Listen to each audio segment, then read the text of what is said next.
Good evening and welcome to the Thai PBS World. Gender-based violence is a critical issue for many countries around the world, and it's the issue that needs more awareness. The UN has just launched a campaign, 16 Days of Activism Against Gender-Based Violence. The UN would like to put more emphasis, especially on regional conventions that lack elimination of all forms against violence against women. คุณชลันทร โยธาสมุทร reports for Thai PBS World. Crocheted purple and pink hearts were strung up at the Angel of Independence Monument in Mexico City as a way to reinsert the conversation about violence and other injustices that women face in Mexico. On average, 10 women are murdered each day in Mexico, making it one of the most dangerous places in the world to be female. Red painted shoes placed in a central square in Brussels to symbolize women killed by violence. Hundreds of crosses with pink ribbons were planted in a field near the Brazilian Congress to symbolize unrooted problems of violence against women. This is another year that women's groups around the world have to be back on streets and march again on International Day for the Elimination of Violence Against Women to call for an end on violence against women.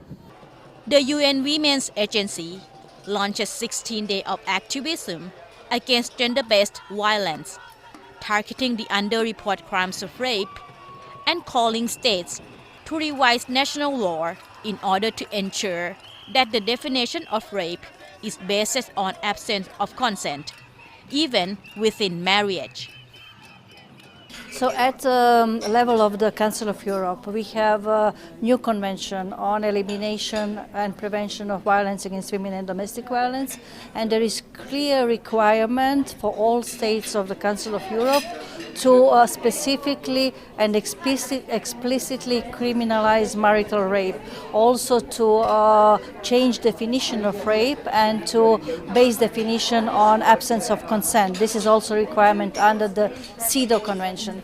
But now we are seeing that all countries that are from that part of the world are changing their definitions in the criminal law, and they have explicit criminalization of marital rape. Around 10 countries in Europe and some states in the US recognize that sex without consent is rape in their laws. But more than 40 countries in the world still legalize marital rape. Thailand recently amended its criminal law involving rape and sexual assault by increasing penalty for those who are convicted of the rape of children. However, many civil society organizations on gender equality raised their concern over a new definition of rape that would make it easier for the perpetrators to be off the hook. Gender equality activists in Thailand also foresee that it might be another long walk for Thailand to adopt consent-based rape legislation. UN Special Rapporteur on Violence Against Women raised concern over the lacking of the regional convention to eliminate all forms of violence against women in Asia Pacific. European countries at the level of the Council of Europe adopted the new convention, the Istanbul Convention on Elimination of Violence Against Women and Domestic Violence.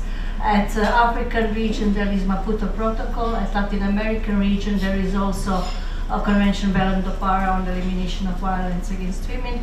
And at the global level we do have UN Convention on Elimination of all forms of discrimination against women. At this region we do not have specific regional convention dealing with violence against women. We do have ASEAN declaration on women's rights and violence against women, but it would be important to see if in the future this region could produce legally binding instrument or something stronger that would monitor implementation of international standards in this area. This year, the UN Women's Agency and related organizations call upon states to close the gap between international and national law on rape and sexual violence ensuring the definition of rape is based on the absence of consent, criminalization of rape and sexual violence within marriage, criminalization of cyberbullying and online violence.